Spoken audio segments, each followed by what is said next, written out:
Hey YouTube, welcome back to UniXTCG, and today we are going to go over the spoilers that we have so far for the brand new Shallot and Giblet, like just starter decks that we're going to be getting in Dragon Ball Super Fusion World. Now, I chose today mainly because I was waiting for us to get more and more and for these decks to look better, and I'm not saying it can't get there, but I am saying that it's just not happening really fast in the spoiler season. But also, because tomorrow is going to be the 7th anniversary of Dragon Ball Legends, I will be covering both the new units and pulling for them on my other channel, so maybe just go over to Universe X and hit that subscribe button and wait for the content. But that being said, you can also like this video, subscribe to this channel, and you know, just stick around for some Dragon Ball Super Fusion World content along with Gundam card game content in the future. So let's hop into these cards and look at the strategies that they're trying to lay out for us so far. So the first thing that we're going to go over is the Shallot starter leader, and this is a very interesting one. This guy's a very interesting one. So he is, of course, a black leader. He is a 15k power on his front side, activate main 4. Play up to 1 battle card with 10,000 combo power and sand in its special traits from your hand. Awakening. If you're at 4 life or less, draw 1 card, then flip this leader over. So right off the bat, I don't think anybody else needs to be pointed out this, but we just got to talk about it. He doesn't draw on his front side, and he is actively a vanilla leader who does not do anything until he is at 3 energy and an energy marker, or 4 energy total, and that is horrendous. So we really need to see how this leader is going to be carried. Also, just looking at this effect that we'll kind of talk about when we're done with the other side too, it's just there's a lot. I'm wondering where they're going with this. Then you have his awakened side, and it's Super Saiyan Blue Shallot. It looks amazing, mind you, but it's a 20k power leader. When attacking, draw 1 card, activate main 4 energy, play up to 1 battle card with 10k combo power and sand from its special traits from your hand. So you have the same activate main on the unawakened and the awakened side. Now, the fact of the matter is that since he doesn't draw on his front side, you want to awaken with this leader as soon as you can to actually start gaining cards in hand. And then when it comes to tapping 4 to play out a sand, the only way you're actively doing anything worth doing is if the card has a specific effect when it's played by an effect or by your leader, or if the card has 5 or more cost. So looking through the game, there is nothing, unless you want to play a super combo in black with 10k combo power and sand, that costs more than 4. So really, we're just going to be looking in this deck, in this starter, to see what we're getting. And we still are missing some valuable cards. So let's see what Shallot has in his arsenal. The first card we have here is Trunks Future, and this, I believe, this is if I'm not mistaken, isn't this LF? This is a blue LF Trunks, if I'm not mistaken. But I'm just trying to see if I can pinpoint the art. Blue LF Trunks. You got a 1 cost, 5k power, 10k combo power. That's interesting stats. And then activate main once per turn 1. Place this card in your hand at the top of its owner's deck. If you don't have an energy marker, you place 1 energy marker. So that's pretty cool. You're just going to be able to play 1. Now, granted, this is a 2-cost play for an energy marker. We have better cards that make energy marker, like Kakarot. I think I would actually rather use Kakarot because it's for free and it's just taking cards from my hand, and it can get a card out of the way if I don't want it. This card is stacking itself, so you know what you're getting the following turn, and that's kind of rough. And on top of that, it's you can't play him turn 1 against most decks because he's just going to be immediately removed. So I'm not sure how I feel about this card, but the art is fire.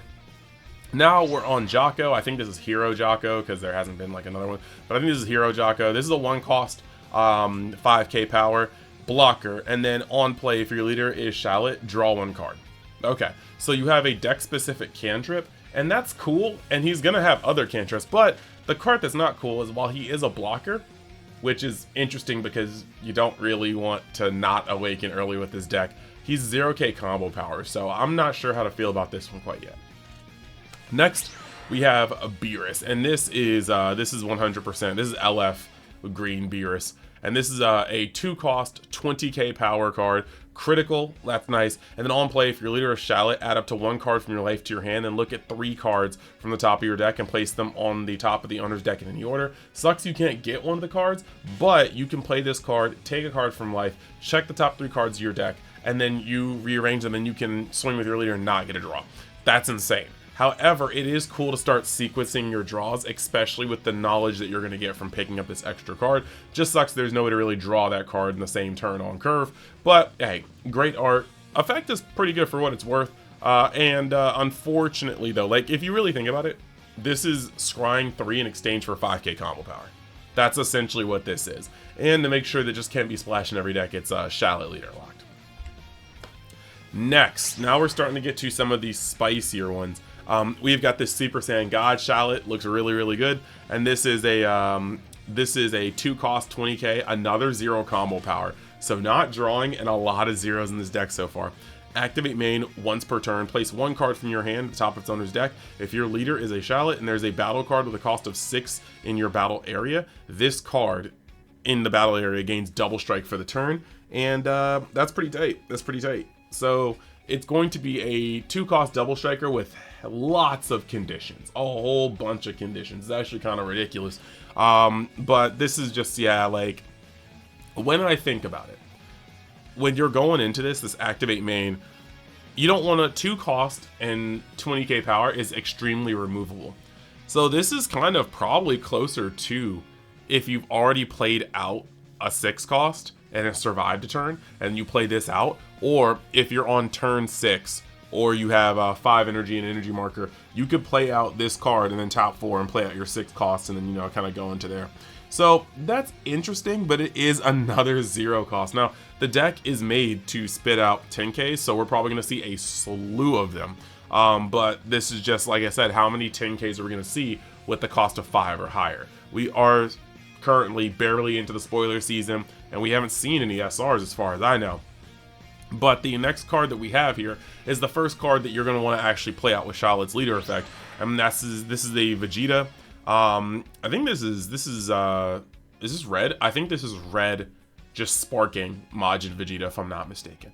But you've got a 6-cost 30k. I actually kind of want to look, but yeah, 6-cost 30k power, 10k combo power. Activate main, KO this card in a battle area. Choose up to 2 battle cards the cost of 4 or less in your opponent's battle area and KO them.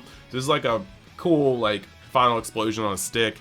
It's very cool. You can swing for 30 and then pop this guy and pop 2 guys. So this is pretty good. I think this card is cool. It's a 10k combo power, so it's not dead in hand, and you're effectively always going to play it for 4 and not 6. So I'm here for it. Now we're going to move over to the other new leader, which is the Giblet. This is his twin brother. For you guys that haven't played Legends, I don't want to spoil anything for you, but it's pretty tight. It's pretty tight. The story is pretty cool once you actually invest and start going through levels and actually reading him and not just farming him for free chrono crystals.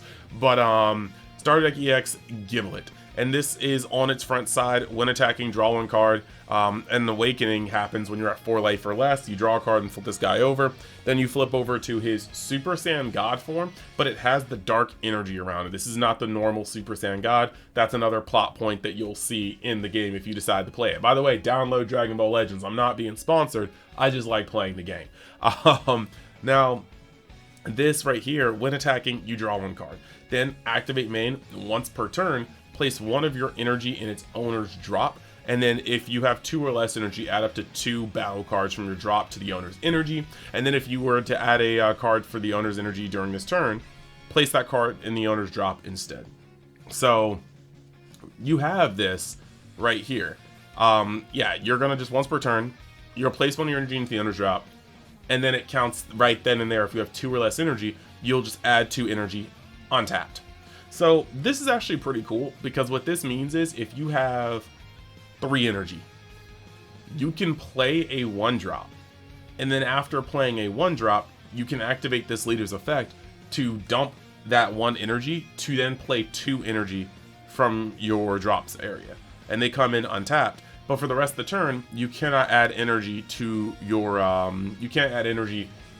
energy.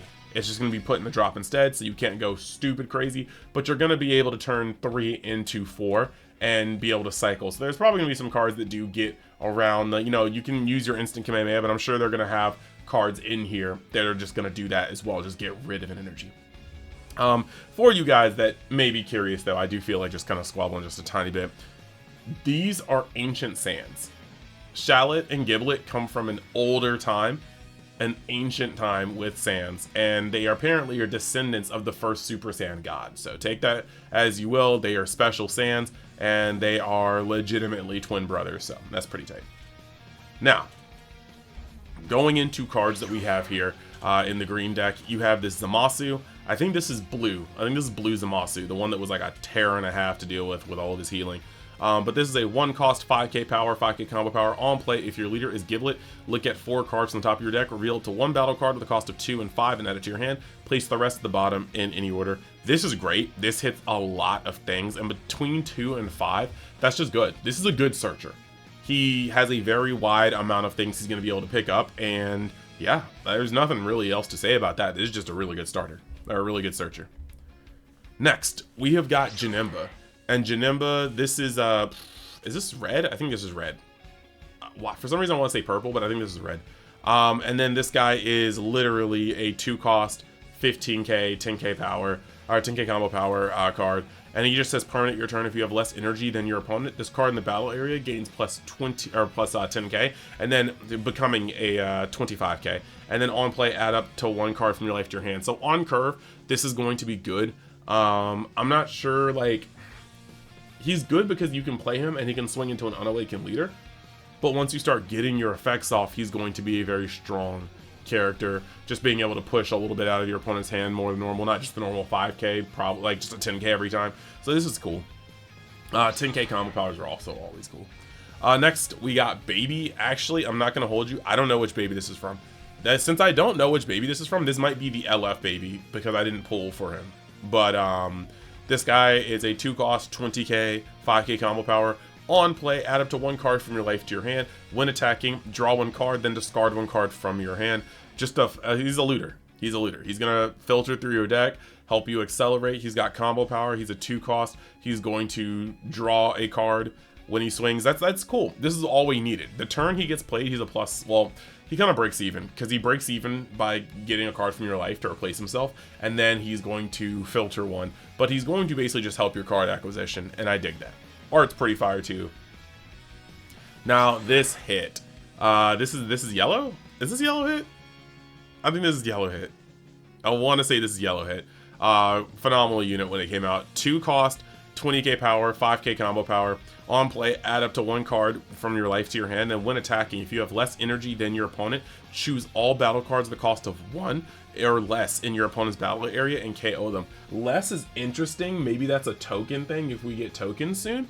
But it's also really, really cool for him to say 1, because could you imagine this card just coming down and swinging, and then your Halo Coup just loses their entire board?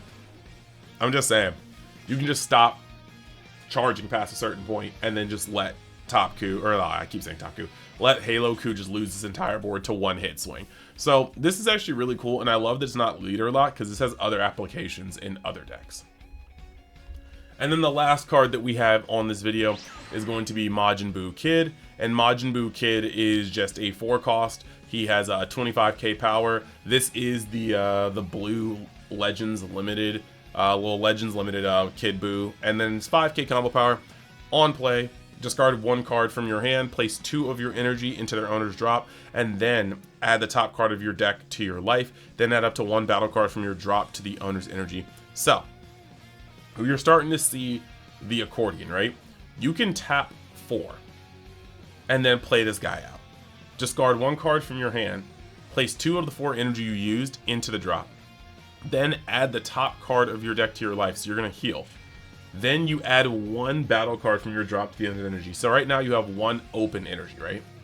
Then after doing that, you can use Giblet's effect to put a tapped energy to the drop to then take 2 battle cards and put them in energy, putting you up to 3 untapped energy to use that turn. So you have a very, very, very weird kind of like ability to cycle that energy, but I'm kind of here for it. There's some cool things, and this has healing. Like, I'm not gonna hold you. Maybe this one has some gas that we're just gonna see soon. If you guys notice, we have not seen a single SR between either deck yet, so their best cards are coming later. We're probably gonna see Shallot later. We'll get to him if they spoil him. We're probably gonna see, like, I don't, since there are villains in this one, I don't see us not getting like maybe you know, a Fused Zamasu, a Jiren, a UI Goku, things like that. We got a lot of cards to see from these starter decks, because each starter deck should have 2 SRs. So I think that that's going to be really the biggest turning points. Let me check right now on the product page. They don't have any rarity updates, but yeah, usually a starter deck has 2 SRs. So that's pretty much that for that. So yeah, let me know what you guys think of these so far. I think, yeah, these leaders are so unique that they will live and die based on their support in the structure deck. We're already seeing a fair amount of leader lock cards, so we really just need to see these SRs and see what these decks are about. Also, let me know in the comments if you guys are going to be summoning for the 7th anniversary of Dragon Ball Legends, and whether you are or not, maybe come join me on Universe X in the description, and make sure that, yeah, you give me all the summoning luck when I summon for the new units coming out actually just tomorrow. So thank you guys. Thank you for all your support. Make sure you like the video, subscribe if you want to see more content like this. And then on top of that, I just want to give a special shout out to all my Patreon members who help support the brand and the channel on a deeper level. That is the, you know, Denizens of Universe X, that's the Galactic Patrol, that's the Universal Aristocrats, and then a special shout out to my Realm of Xers. Those are my top tier Patreon members, the Big Daddy Flapjacks, the Beer R's, the Brother Bears, the Bryce R's, the Christopher V's, the Dallas S's. Thank you so much for being up there and just helping me out on a day-to-day kind of deal. Thank you guys, and I will see you in the next video. Later.